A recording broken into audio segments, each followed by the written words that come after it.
Hello and welcome to the Bears and Beers podcast.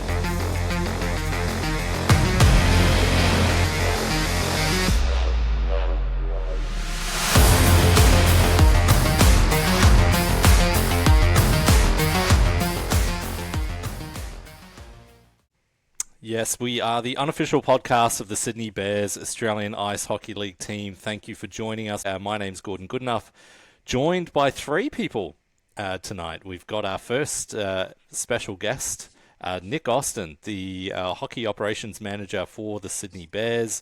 We've got Matt Wiggins from his hotel room in Brisbane, and we've got Nathan with us as well from the HQ down the south coast. How are we doing, guys?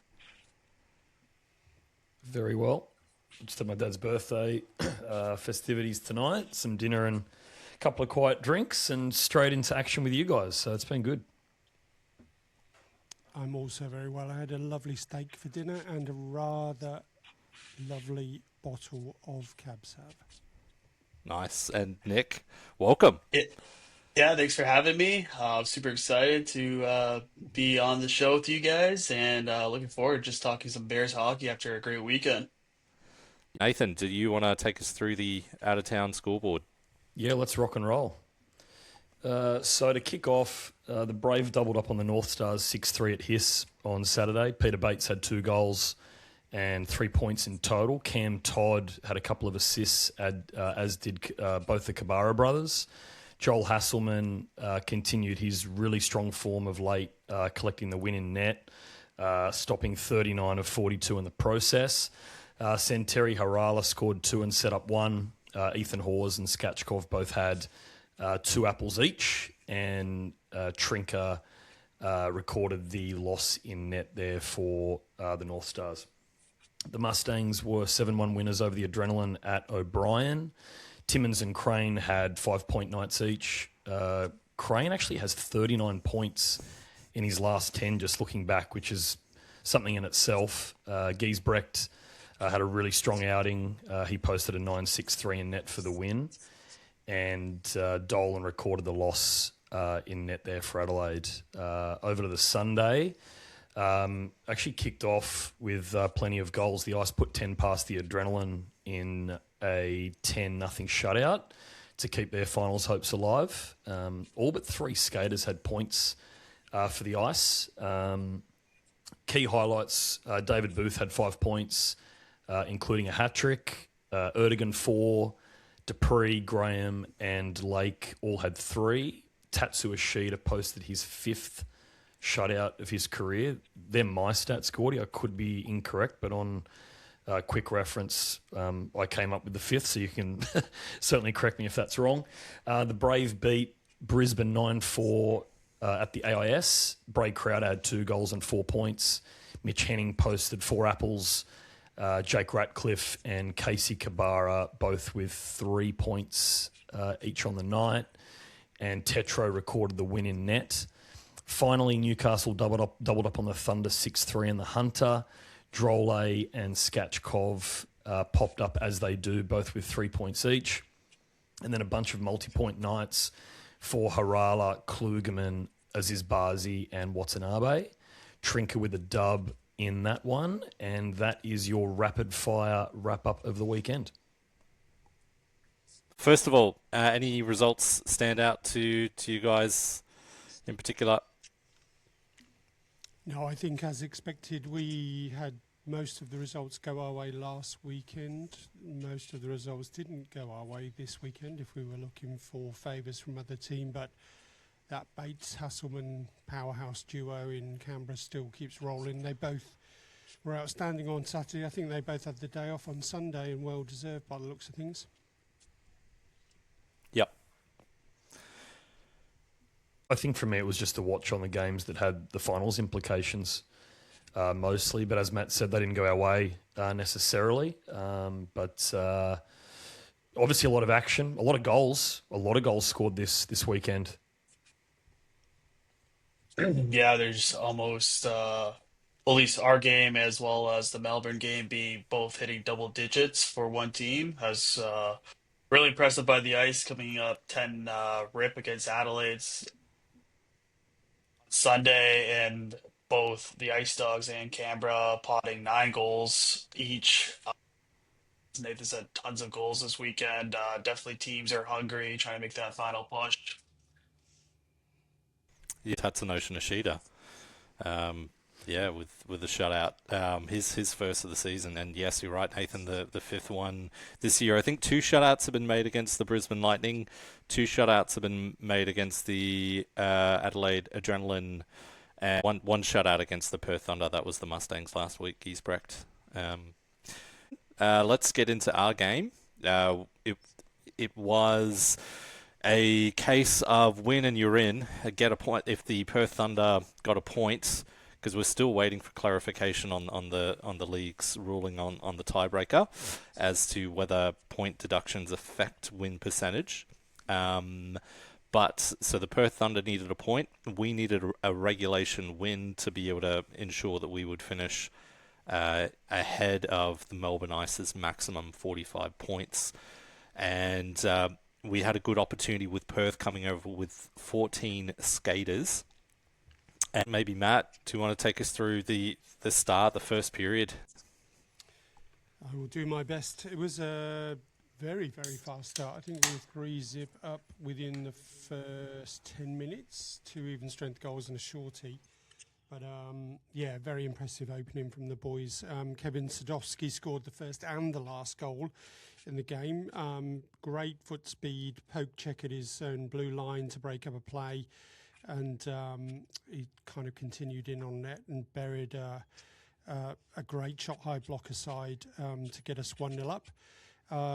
Second goal came just after a power play expired. I think, Nathan, you and I were debating whether or not it was a PP goal or not. And obviously we talked a little bit on the podcast last week about wanting to see that power play capitalise on the great puck movement and the possession play. But Zander scored a really nice goal I've described it as a double spinorama. I think 2 players spun around and passed the puck backwards.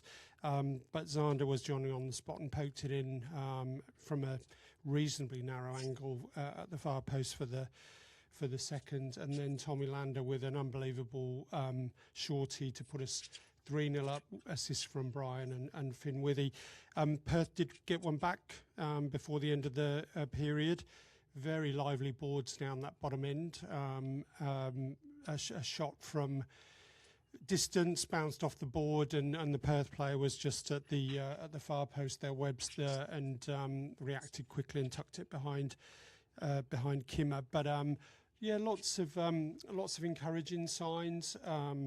I thought we moved the puck around again well. I think we had a couple of power play opportunities in the first period.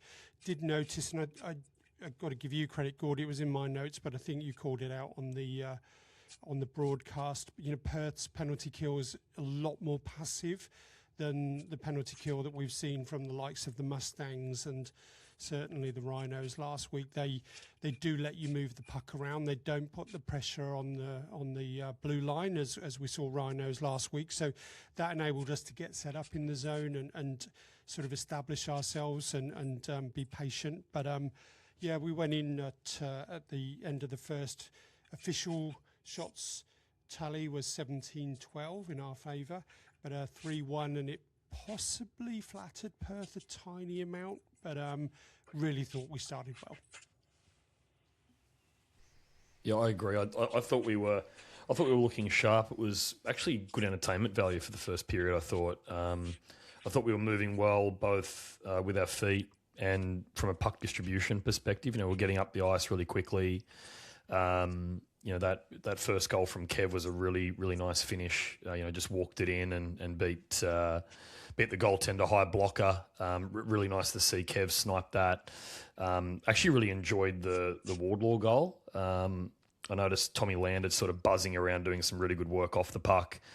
Sort of went out wide, spun back, came in tight. That was a nice play by him. And Rubes, actually the setup for that goal was actually quite nice as well, where Rubes sort of threaded a pass down low to Tommy. Really enjoyed that one. And I just thought our guys constantly, again, through the lineup, through rotation, working really hard, puck hound sort of mentality. We saw that for the third goal when Finn didn't give up on a puck, ended up finding it, and then sort of catching Bry moving up ice, which ended up in the back of the Perth net as well. But I thought the guys came out hungry. They knew what was on the line, and I think that showed both in the general play and the scoreline after the first period. I was going to say, definitely at the beginning, I think the term look good, feel good, play good really hit well with the team with the alternate jerseys. I think they look super sharp. Kind of a little bit of 2019 Tampa Bay Lightning alternates with the all black and white gray outlinings. I thought it was a really cool, but being within the room with the team before the game in the tunnel beside the bench, you could tell the boys were they knew what the stakes were. Win and we're in. I think that despite the high stakes and what could be a nerve-wracking situation for some guys, the team really just came together, played our game, seemed composed and hungry, and just everything that you need in a playoff team. It really gave, I think, fans a preview of what this team is all about, what they can do some damage now being officially clinching a playoff spot. Yeah, interesting point, Nick, as well. I think I mentioned on last week's pod, I was down by the bench for the third period against the Rhinos, and just the body language, the way guys, were interacting with each other, whether it was player to player or player to coach and vice versa. I think there's been a really good vibe, around the team. You're obviously around the team midweek as well, but you could tell pre-game on the weekend, there were a lot of smiles. Guys were right up for it. There was a really good attitude, and guys were just itching to get out there. So it was sort of nice to see that sort of demonstrated in the game, and make great shout on the jerseys as well. That Tampa kit, that's actually a really good pickup. They're spectacular jerseys. I must admit, I will be putting a bid in a week or so's time, maybe more than one. I did struggle with my old man's eyesight at times to pick up the numbers. Gordy, did you have the same trouble on the broadcast, or were you okay? Oh, I think I got Riser mixed up with Nalos, the 16 and the 96. Yes, which Eric proceeded to laugh at me about, confusing an 18 or 17, 18-year-old for a 40, no, a something-year-old. We won't give Riser's age away. But yeah, they were great looking jerseys regardless. I thought our start was good, but I think Kimmer also bailed us out a couple of times. So I put down that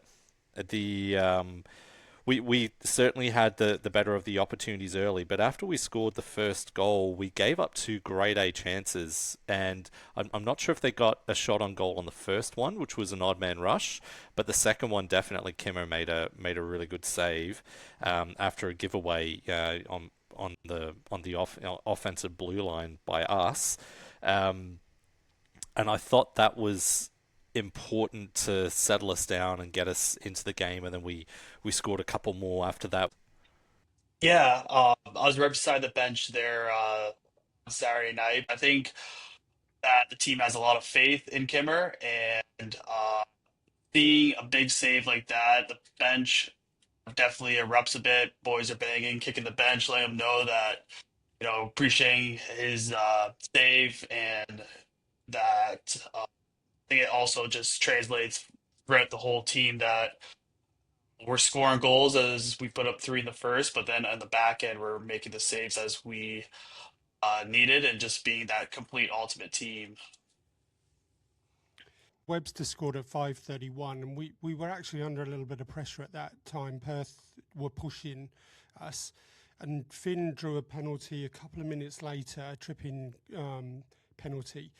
A little bit of hard work just from himself there. He won a puck battle, pushed the board past a player, and I think that penalty, to me as a fan at ringside, it was just a pressure valve. It just took some of that momentum away from Perth. Is that something that you felt the boys saw and felt as well on the bench? Yeah, definitely. I mean, that was a tough goal. Kind of reminiscence of the old Joe Louis Arena in Detroit with the very backboards always spitting pucks back super fast. So tough goal, but I think the team kind of recognized like, hey, sometimes greasy goals get in, but our third line, that workhorse line with Finn, Xander, and we had Noah Moncrief on there, just getting pucks deep, just forcing their way through with tough physical play. And obviously, good things happen if you use your body, chase the puck, get them deep, and that it happens whether you're scoring goals, getting shots at net, or even drawing penalties, as we saw. So I think once we saw the ref's arm goes up, we got loaded for PP1, and just having the momentum come back on our side was huge, especially in the late in the first period. Those boards really were spitting out pucks in behind, weren't they? I don't know if it was you, Matt, or someone else. I actually noticed, well, it may not have been deliberate, but it certainly, from our vantage point, it looked like the Thunder had seen it happen earlier. And it's almost like there were a couple of chances that they had where it looked like they were actually almost shooting wide for the same outcome. I hadn't really picked that up in games past, but the boards were really doing Kim no favors there. The pucks are really coming out. Yeah, I was going to mention too. I think it's also just all tough play for our defensemen trying to read that rebound right off the backboards and seeing, trying to determine where that puck's going and which is the most dangerous forward attacking.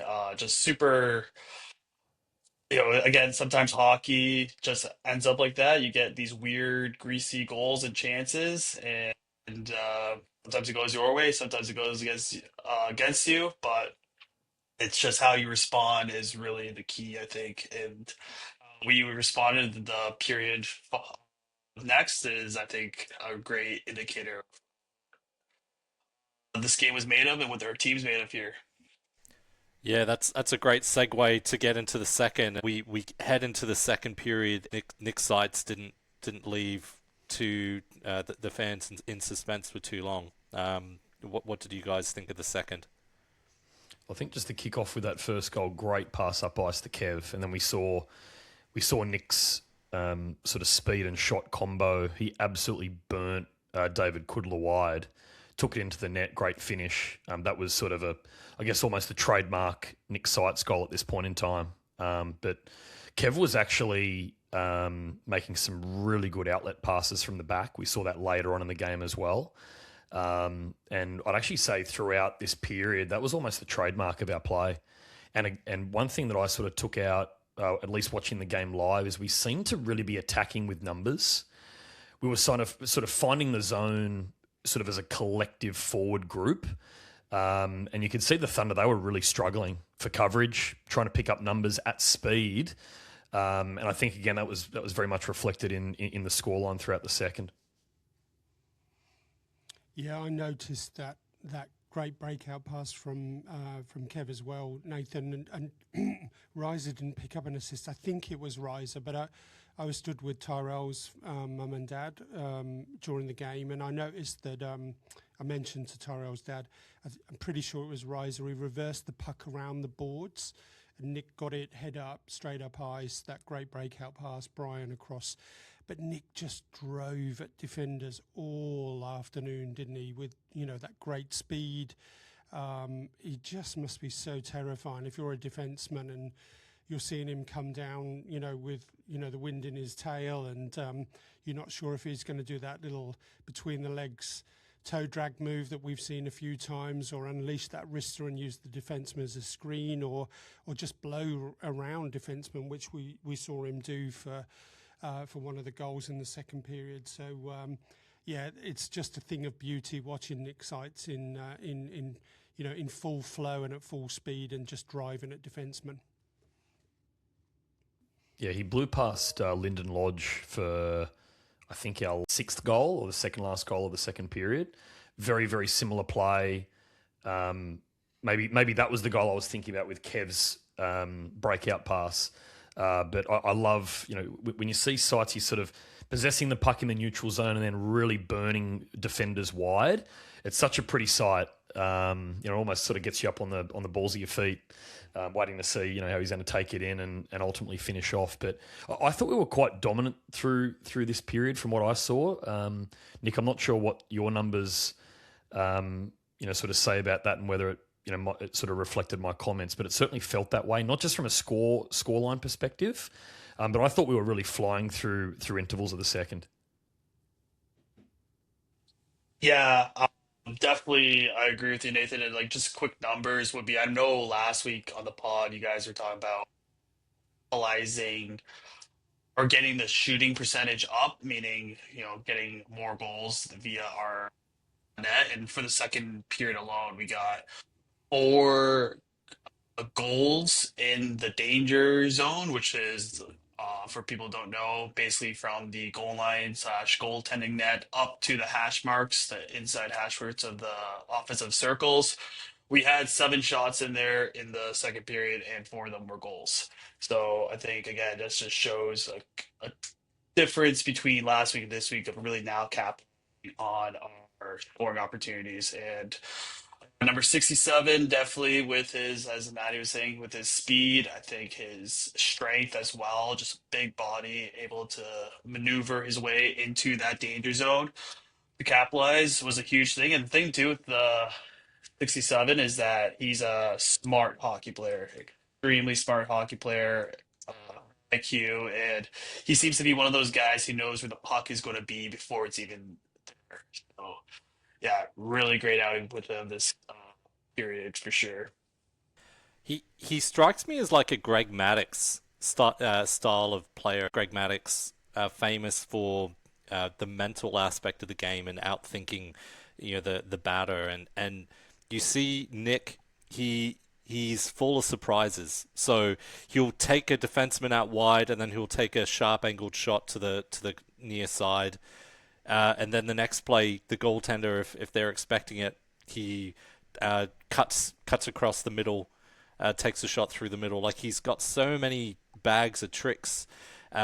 He's not just a one trick kind of pony. He makes it really challenging for goalies and defensemen as well. The second goal of that period was a big one for Tyrell Clare, who collects his 100th point. That was a really sneaky drive-by Wardlaw to tip the puck 5-hole through Smart, and then Seitz again gets another two to complete the hat trick and finish out the period. We end up seeing Tetro after the sixth goal, and then Seitz scores against him for the seventh. Perth did get one back later in the period again. Ben Bro with his fifth of the season. It seemed like a bit of a party atmosphere there. Was that the case for you guys? Yeah, I think everything that Nathan asked for on the pod last week, he got some football chants, he got some noise in the arena, he got higher shooting percentage, he got the power play looking good, albeit that second goal came in just after the power play expired. And our overall shooting percentage rocketed after the stats that Nick had supplied him for the last 4 weeks. So you must be a happy camper, Mr. Graham. Man, absolutely. And I must say, I can't remember the last time I saw us put up 10 gols. There was certainly... 40?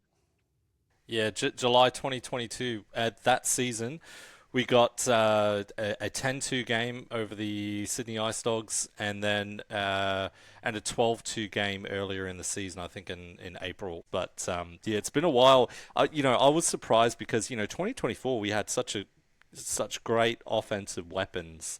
We had Adam Kadlik breaking the goals in a season record for us. We had Lucas Herman. But we never scored 10 goals in 2024. So it was a pretty special night. And, this isn't a full-strength Perth team for sure. They're missing Kluskeri, they're missing Woodman, they're missing Riley Langille, they're missing Hikusaka. A lot of these guys are going to come back. Some of them will be missing for the rest of the season. But you can only deal with what's in front of you, and I thought we certainly got the job done. It was just nice to see the boys respond to some of the chants in the crowd. There was a lot of asking for, we want 10, etc. So that was nice to see the boys sort of deliver an answer on that last goal of the second. Just another thing that I noticed, we had basically 3 high forwards for that goal. It was a bit of a broken play, but that was a huge takeout for me, even at this point in the game where. Nick, I'm not sure if it's something that, has been spoken about specifically, but there was just a lot of support for the puck carrier. And guys were going together. The guys in possession seemed to have, multiple options instead of one guy or sort of a pass and hope, which was really nice to see. And without that, I don't think that 7th goal is even an opportunity. So, yeah, that was just one big sort of focal point from me for the second. Yeah, I think it also comes down to now being mid-August. These guys have been playing, most of them been playing together since April, so now we have that team chemistry really coming together. So I think the experience of playing together has now really come in full fruition, as well as just having intelligent, again, high hockey IQ players around the team really definitely contributes to a scoreline like that. Yeah, absolutely. Smart has featured very prominently at the top of that save percentage leaderboard all season, but was just utterly shell-shocked. 6 goals against on 25 shots for a 760. Then Toivonen came in, and I think the first shot on target he faced was Nick's hat-trick goal to put us 7-1. So talk about the frying pan and into the fire for the Perth goalies, but we got some good looks. The boys capitalised on the chances they got, and there were some great shots in good areas of the net, Nick, I thought. But let's get into the third. The third period was a bit of back and forth, but still a high-scoring period. 6 goals, 3 goals each. Any takeaways, guys, from the third? Yeah, look, for mine, I thought it was great to see Jeff O'Hara back from his travels, out on the ice there, largely with Riser. Joey put a couple of good shifts in. He had a little chance of his own, beat a Perth player in a one-on-one battle and had a half chance getting a shot away, and Tegan was out on the ice as well. So good to see the boys out there. But look, I think my main takeaway from the from third is not about us at all. I mean, I was just delighted with 7-2 up at after the second, but just credit to Perth. They had 12, so came with 14, lost 2 players in game. I think I counted five or 6 players on the bench. There were almost as many coaching staff and trainers and equipment managers on the bench as there were, and they just didn't give up. That last period was 3 goals each. And Nathan, you've spoken before quite rightly about what a classy organisation the Perth Thunder are. Those boys must have been absolutely knackered. They flew all the way across the country, got hammered in the first 2 periods, and they just did not give in. So all I want to say is credit to the Perth Thunder. Yeah, absolutely. And, not too dissimilar in some ways to that of our experience when we travelled to Perth earlier in the season, where we had, quite a short bench, very low on bodies, had a bunch of things circulating around the team. And we probably had a similar story at the time where we really just ran out of legs. And I think there were certainly some Thunder boys there who were really struggling, once they were back to the bench. They were sort of hunched over and trying to put in a shift. But, certainly a lot of credit to them. And they've, as you said before, Gordy, they're not just missing bodies. They're actually missing quite a few guys who, play quite significant roles in their lineup. But, you can only play, against the team that you're up against and, in their configuration. And our boys managed to capitalise on it as well.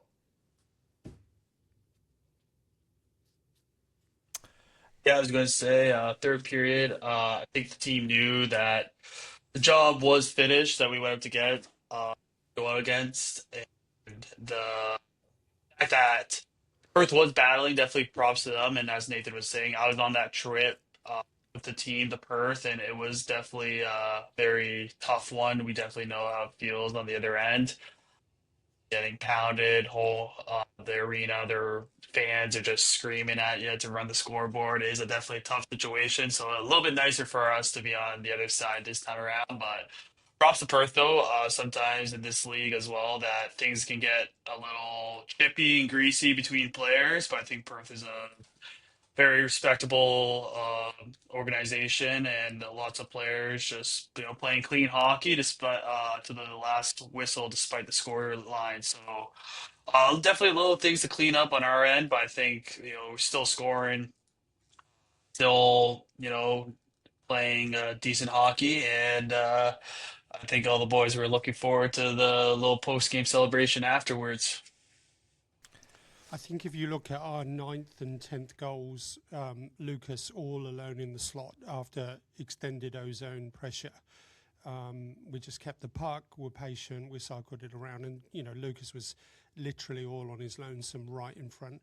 And then Kev cruised in for the 10th again, all alone. And I just think, that's not, that's not mental fatigue. That's just physical fatigue. The Perth boys are just completely out of gas. So, for us to get players in such, high danger positions late in a game to score, 2-foot tap-ins, 3-foot tap-ins, I think that's credit to our boys for sticking to the task at hand. But I'd got to tip my hat to Perth. I think they just kept on fighting as best they could.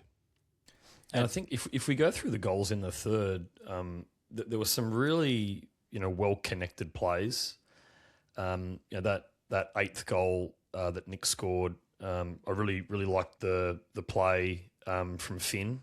Carried some speed, chipped it up the boards, regained possession and fed Sightsy, and some really good work. I think you picked it up in the call, Gordo.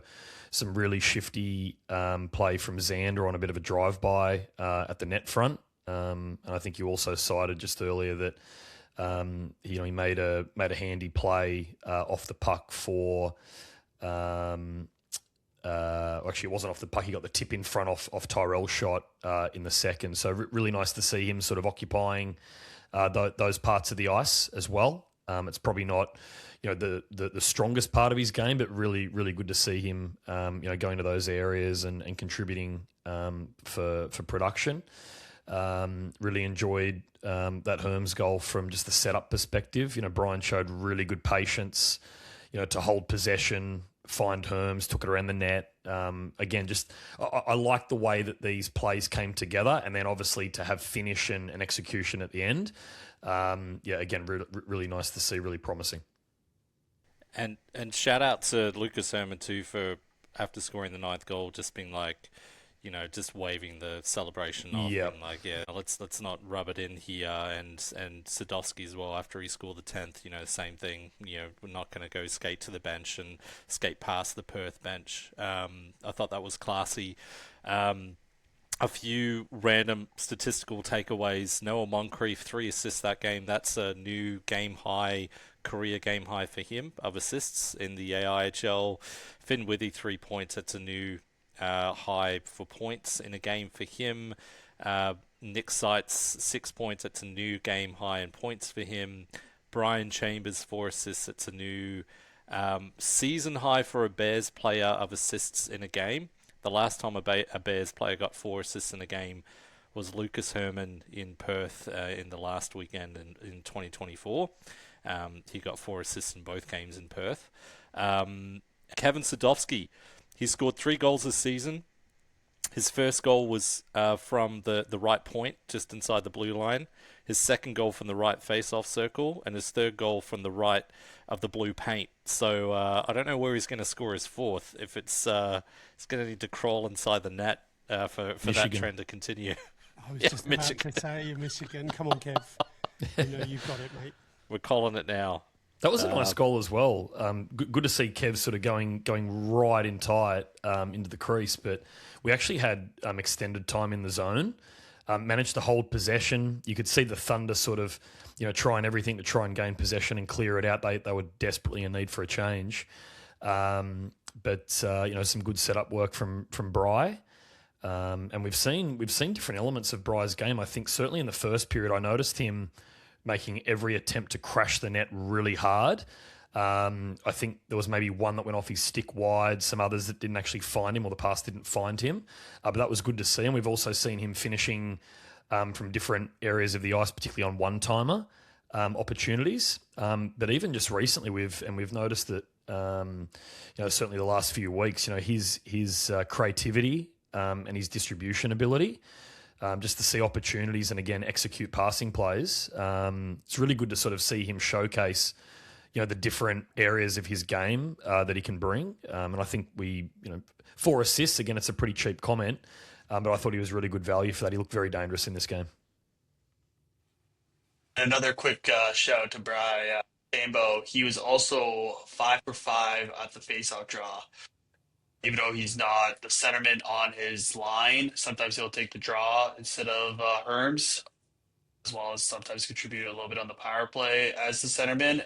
And but he was 5 for 5 from the dot. So very versatile forward. Yep, absolutely. Nick, I called that certainly down in Melbourne that weekend. Our face-offs, we were winning the draw but losing possession. Seems as though the boys have done some real hard work on that. Is that just my perception, or is that something that has actually happened? Because it looks as though our success rate on the draw has been significantly higher the last 3 or 4 games. Yeah, definitely. That's the hard number I have on my statistics. Was we were 56% winning draws on Saturday night, and it comes down more as well as a little bit more tactical.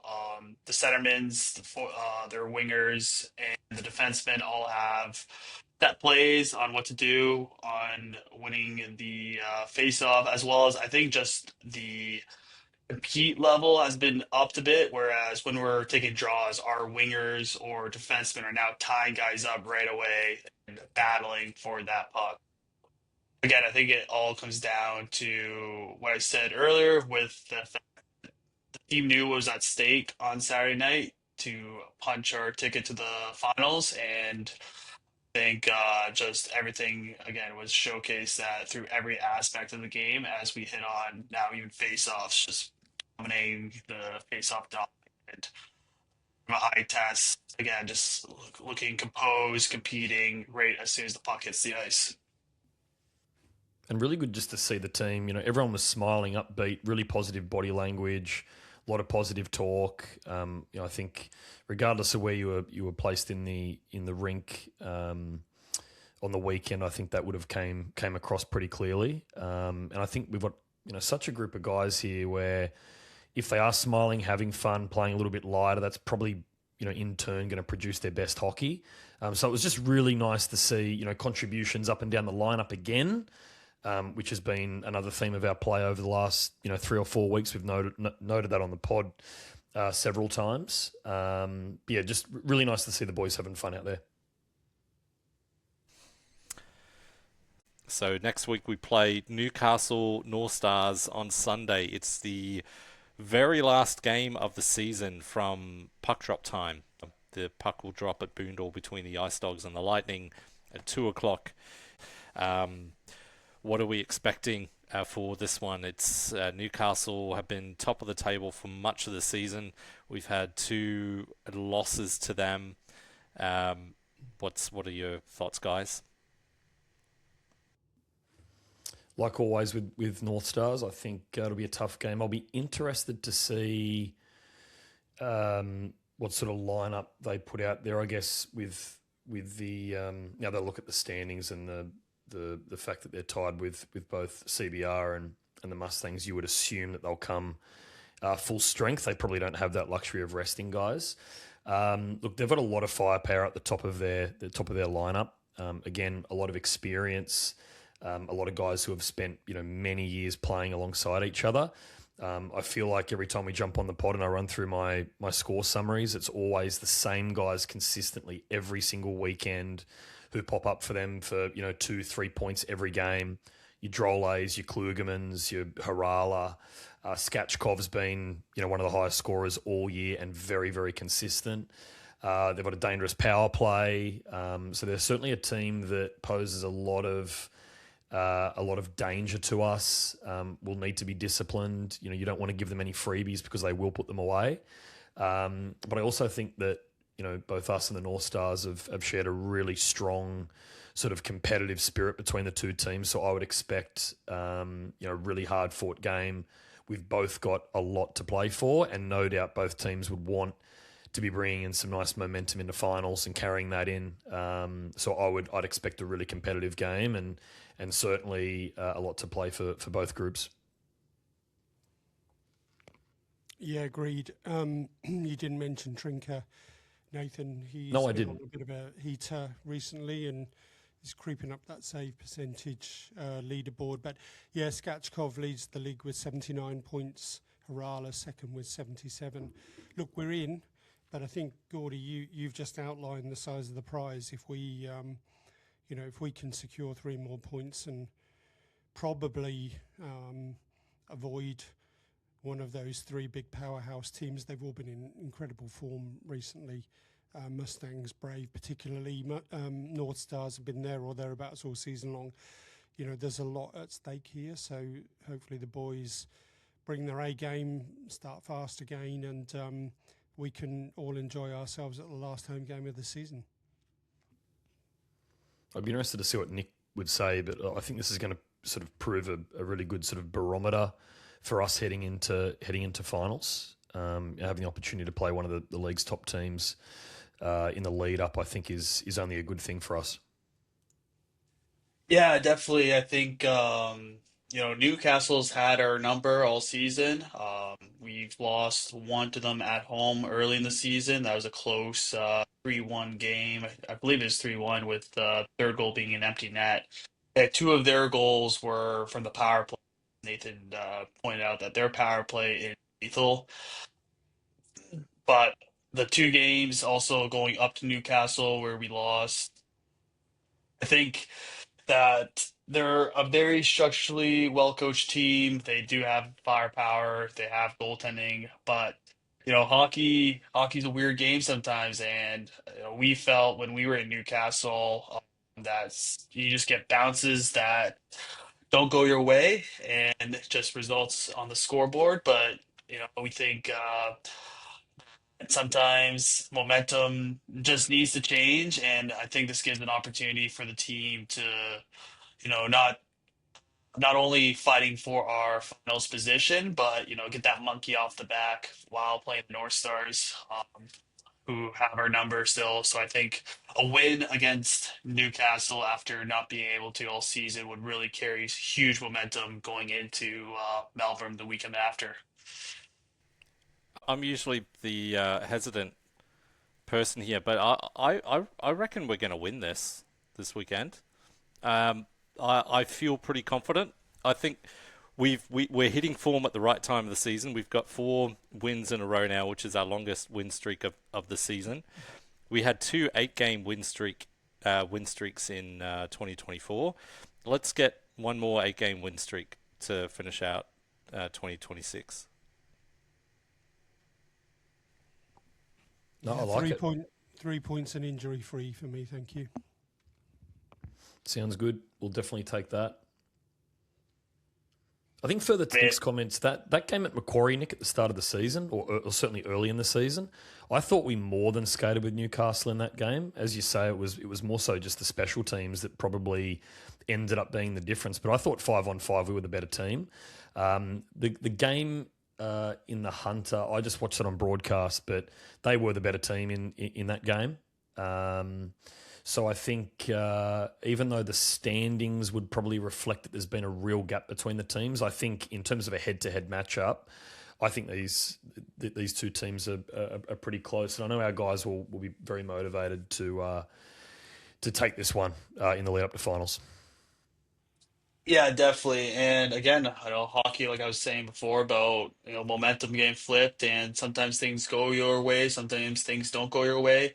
You see in this league where any team can beat any team, essentially. As we've seen, Adelaide has beaten Melbourne Ice this year. We've seen Brisbane always plays run and gun hockey and just makes every game entertaining, no matter who they play against. You see the Ice Dogs beating the Newcastle 2 weeks ago at home, and then almost beating or almost sending the game to overtime the second day in Newcastle, where Newcastle scored with I think zero point 0.5 seconds left.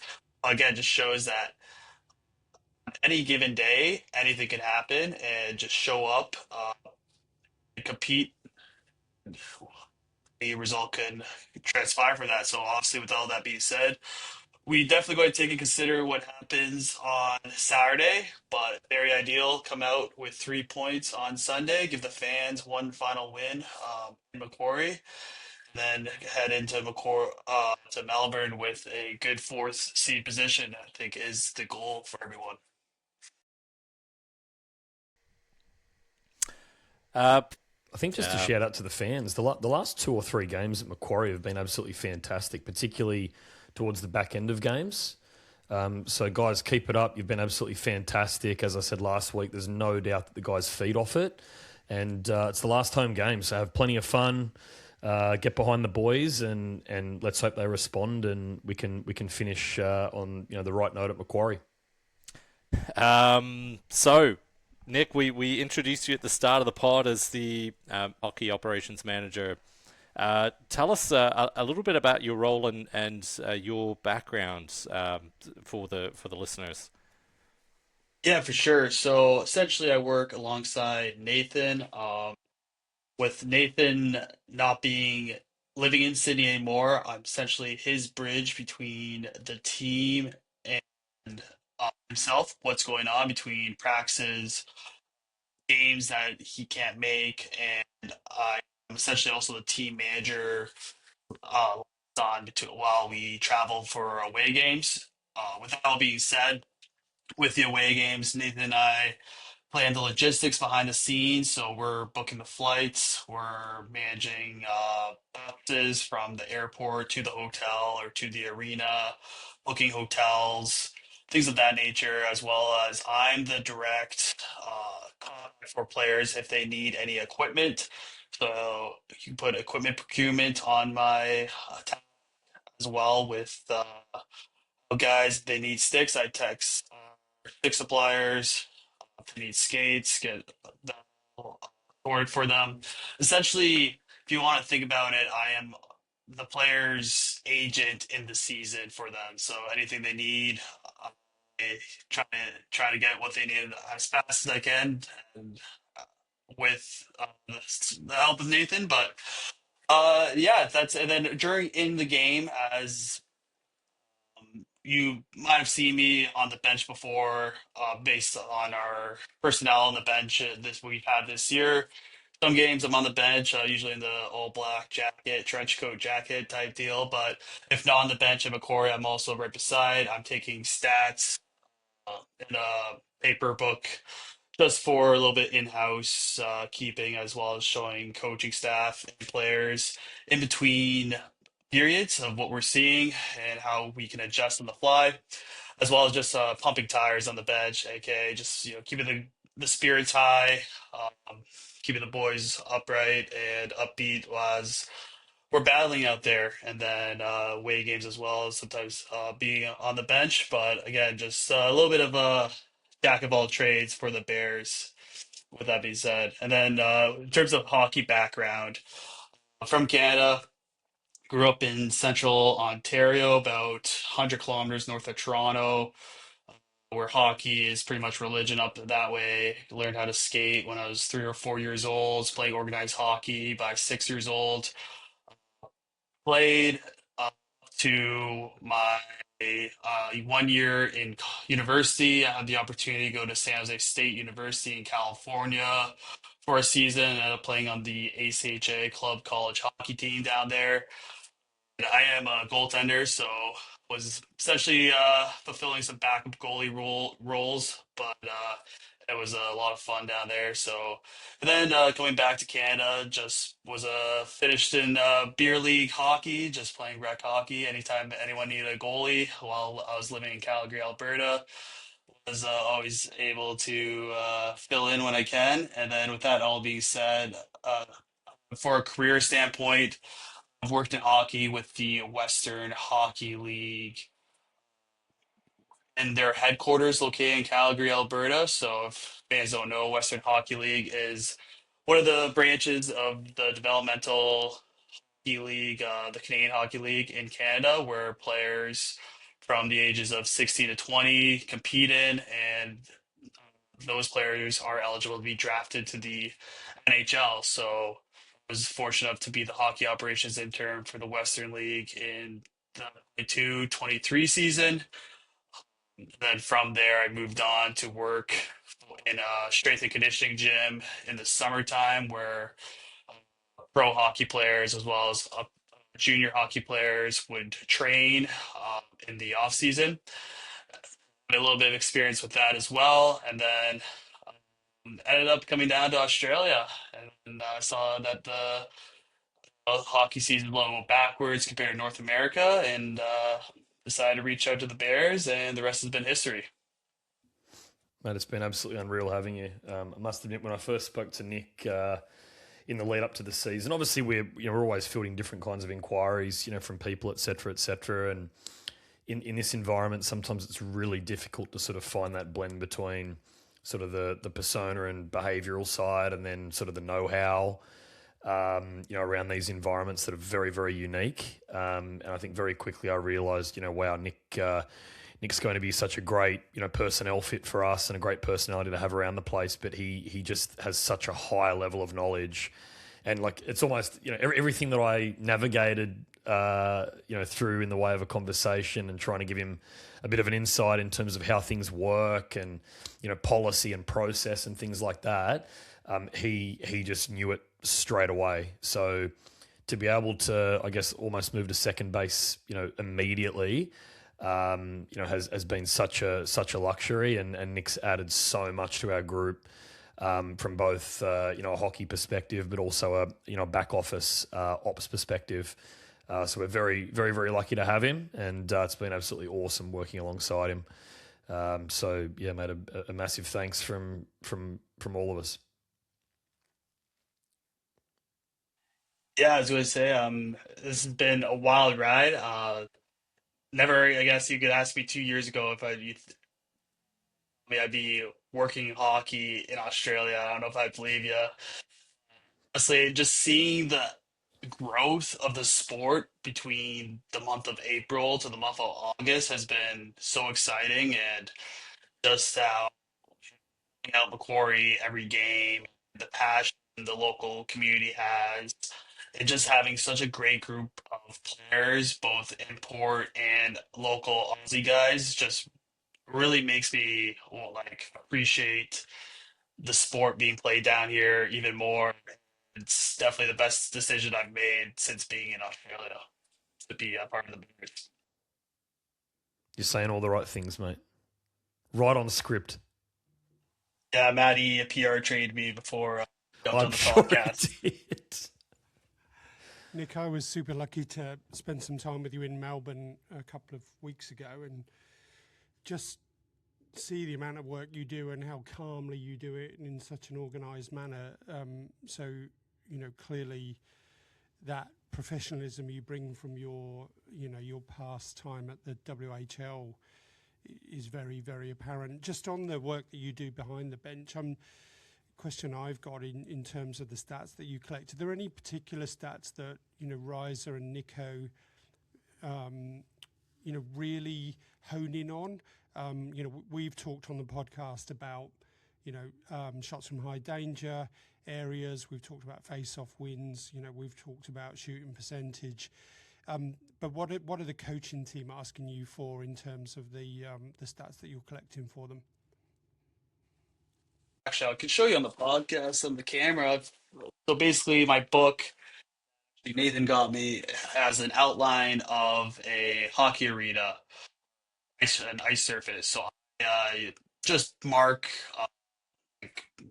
different markings on the surface, meaning shot, as well as face-offs, penalties, things like that. And I think with coaches being able to see a playing surface, they kind of, you know, coach's hockey mind can see how the game is flowing, even just looking at, in the book with an ice sheet on it with a bunch of marks, you can kind of tell how the game is flowing. But a stat that you were saying that, some coaches are interested in are just turnovers, both our own turnovers as well as their turnovers, especially in the neutral zone. We like to call it the gray zone.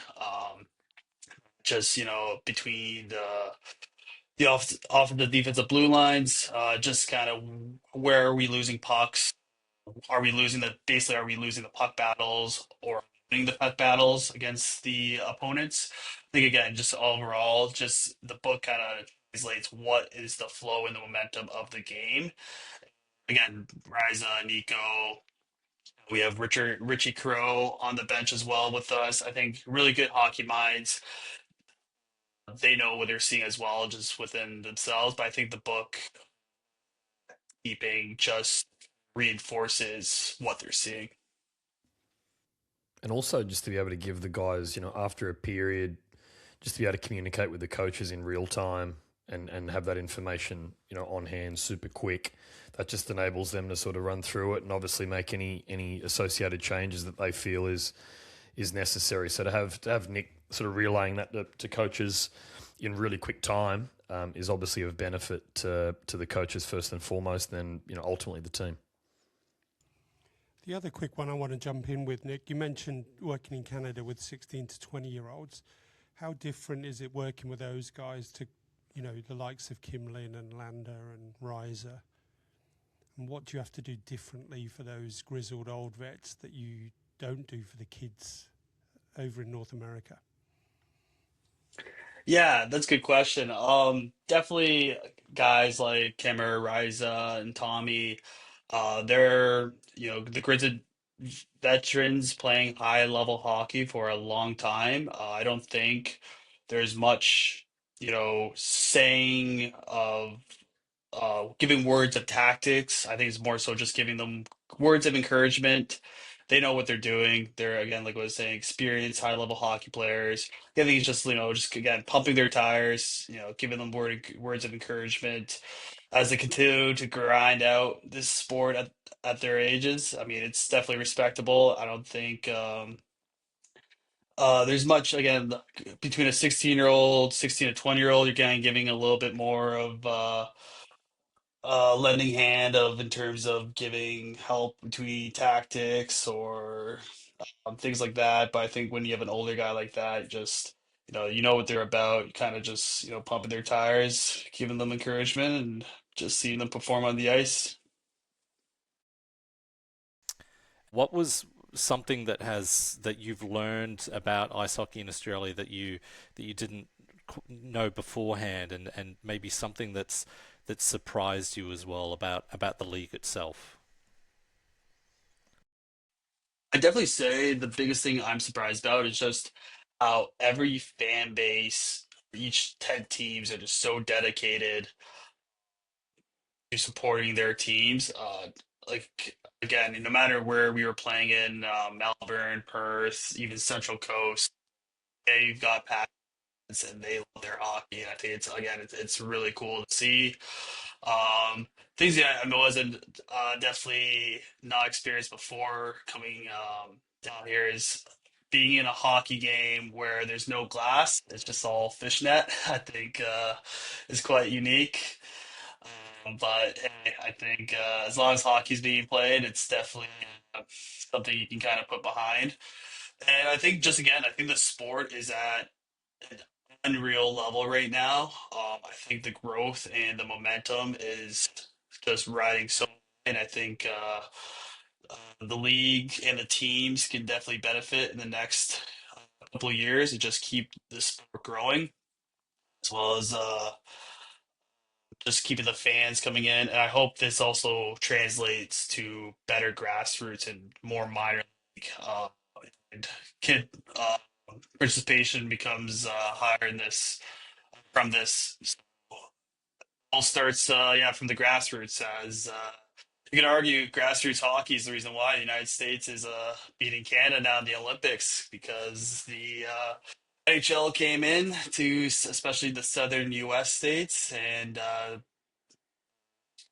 forming NHL games, and kids started to really love the sport and wanted to play and developing the grassroots. And I think Australia is in a really good position to translate that now to really in the grassroots programs to keep the hockey momentum going. And as you said before, like with Riza, Tommy Landa, and Kimlin generation ultimately retires.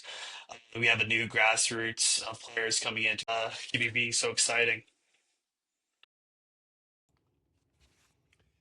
Just away from hockey, Nick, two quick questions. What's your favourite thing about being in Australia? And given you, Nico, and I have dabbled with a couple of boutique brews over the last few months, what's your favourite craft beer? Good questions. Favorite thing about Australia, I think definitely is that this was supposed to be winter, and definitely the best winter of my life. I don't think it got colder than like 7, 8 degrees at night, and pretty much every majority of days, I think this winter were like between 18 to 20 degrees. I think it was just amazing. So I think I love the weather. I love, again, being Canadian, like I'm not a big fan of winter, and especially in Alberta where it can drop to -40. I definitely love the weather out here. And then with that being said, Maddie, I think in terms of craft beer, a little sleeper pick could be that dark beer in the Melbourne airport. I forget what the pub's called, but yeah, that dark beer in Melbourne airport is a sneaky pick. I do like it. That is kind of reignited my like for dark beer. Is it Stomping Ground or who Yeah, supplies I at think the it's airport? Stomping Ground. Yeah, Stomping Ground actually, have a little bar there, I think. Yeah. yeah, when we went to Melbourne the second time on August 2nd, I think Coach Nico and I made it way from our gate just to go Stomping Ground to grab that dark beer. Shout out Maddie for introducing me to that. So if you're listening, Stomping Ground, we are the Bears and Beers podcast. Sponsorships are welcome. Give us beer. We will drink it. So, and as far as your role with the Bears, Nick, now that you've landed here, you've seen the league as well operate. If you could have like a magic wand to change one thing about the league, what would it be and why? If I had to change one thing about the league, I think what I would do is I would make every arena the same size as AIS down in Canberra. I think that's the perfect arena for seating capacity and just the way the venue is built. This is like not talking about their ice surface. Definitely could have been improved, but I think if every AIHL team basically had like a 2,000 to 4,000 seat arena, it would be perfect. Again, just all the teams being in predominantly big size metro areas could definitely fill out those rinks every game day. I think that would definitely just again it would grow the sport. It would generate more revenue for clubs. And, also give fans more of an opportunity to go watch the game because again, I know the with our games being sold out, which is good to see, but trying to get new fans in, it's so hard to get a ticket. I think that's what I would change. Nick, awards night on Friday. It's not going to be the question you're going to expect. What are we going to see you on the dance floor dancing to? Think if I was going to put in an Aussie song, it would definitely be that "Untouched" by the Veronicas. I think that's just definitely a banger song. Honestly, I didn't know it was Australian until I came down here. We were listening down in Canada when I was in elementary school, but I think I don't know when, but the Bears always play it, and I think I always get caught tapping my foot. on the bench to that song. So yeah, definitely untouched by the Veronicas. And whose moves do we need to look out for the most? Who's the movers and the groovers in the dressing room? Yeah, I don't know. Usually I'm more so in the coach's room in between games and practices on the bench, but I was going to pick a player. Definitely watch out for Brian Chambers. I think he could the dance floor for coaching and staff. I think Lee Moncrief could pull out something sneaky as well. So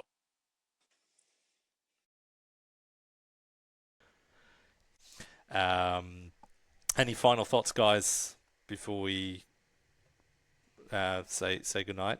Gordy, just on apparel, we did have a question in the mailbag about podcast merch, and I was questioned further about it in rink on the weekend. So I think you, Nathan, and I need to sit down and put our heads together on that one. So we have heard you guys. We didn't address that particular part of the question last week. I'm very conscious of that, but leave it with us, and we'll see what we can do. Thanks for joining us, Nick. Really appreciate all the work that you do for the Bears and the club, and it's great to see people like you. I know chatting with Nathan before the season when he was talking about this person that we're having discussions with to come on board, he was super excited, and it's how we grow as a league. Is people come in, they bring their experience and their knowledge, and it makes us a little bit better. So thank you for making the Sydney Bears better this season, and we've really enjoyed having you both on this podcast, but also on the team. So thank you for all that you do. Here. appreciate Absolutely. that. Yeah, thanks. Yeah, appreciate that. Loved being a part of the Bears this year, and season's not over, as we said before. We're just getting into the dance. All you have to do is get into the dance, aka the finals, and anything can happen. So the real season starts now, and just a lot more work to do, and it's gonna be fun though, fun work. So really looking forward to ending the season with a bang. Just Brilliant. ahead of Well, the oh yeah. awards evening on Friday, guys, I thought maybe I'll throw a question out there. Who's everyone got for the MVP?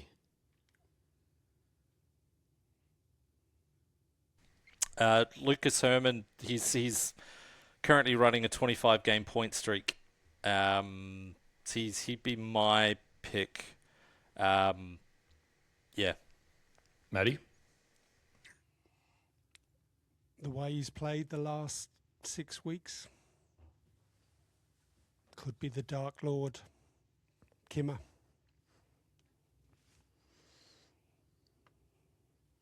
You stole my Mr. pick, Austin. Maddie. You stole my pick, Maddie, as the ex goalie, and the way Kimmer's been playing this past couple of weeks, especially. I mean, it was a little bit of a barn burner, but huge saves in overtime against the Rhinos, as well as a shootout win, and just carrying that momentum through into Melbourne the second time around, and then through these past two. Yeah, definitely was on my radar. But another pick then to differentiate from everyone, I'm going to say our young gun who has left the season to go back to his career in North America, Gustav Remler Jensen, 18 years old. And I think he was a point per game, Gordon. You can fact check me on that, but a great hockey player, just a player, despite being 18 years old, playing against men every weekend and just being a complete competitor. Yeah, definitely gonna miss Goose for the rest of the season, but he'd be my MVP. And yours, Nathan? It's tough. I think I would probably have to swing Herms. Just. I think there's probably 3 or 4 genuine candidates there potentially, but Herms would probably be my pick. so we're split. We're a So we're split split pod. 2-2. We should put out a vote. I'm going to put out a vote on our socials so listeners can vote on who they would choose for their MVP of the season. But yeah, we've been fortunate to have a lot of good. Oh no, we've got one Kimmer, one Goose, two Herman. So yeah, Didn't we have an... Oh, so Nick didn't lock in Kimmer. He ended up not locking in Goose? Yeah, he chose a different. That's the official locked in? Nathan, you could have done the same. Oh, right, I okay, thought, yep. Yeah, great, I thought excellent. we were going to pick. Yeah, sorry, I thought we were picking different from each you're other. fine, So, Nick. No, you're not in the wrong here, Nick. Yeah, I think Well, I'm the you- problem. but as Nathan There we said, are. though, there is 5 guys on the list. Yeah, for sure. That could Matt, be I an actually AP. prefer you on mute. So if you could kindly, that'd be great. You're still the same arsehole interstate as well. It's incredible. Oh, it's just sunnier and more humid up here. Nick, does he speak to you like this? Or, I mean, when you have to work, does he speak to you like this? Or I like Nick more than you. yeah, I know. I like Nick more than you. Great. That's an easy solve then. Oh, you guys know my number. You got my number. You know where I'll be this weekend. So, So Nathan, a 4th player, please. No. I'm locking in Herms for the MVP, and I'm not going down your rabbit hole. After all of that, well, on that bombshell, thanks for listening. Thanks for joining us. We have been the Bears and Beers podcast. And yes, if come say hi to us at the rink or after the game at the Governor or at the awards night. It would be great to chat and say good day. In the meantime, go Bears. Go Bears. go Bears. go Bears, and thanks for having me, guys.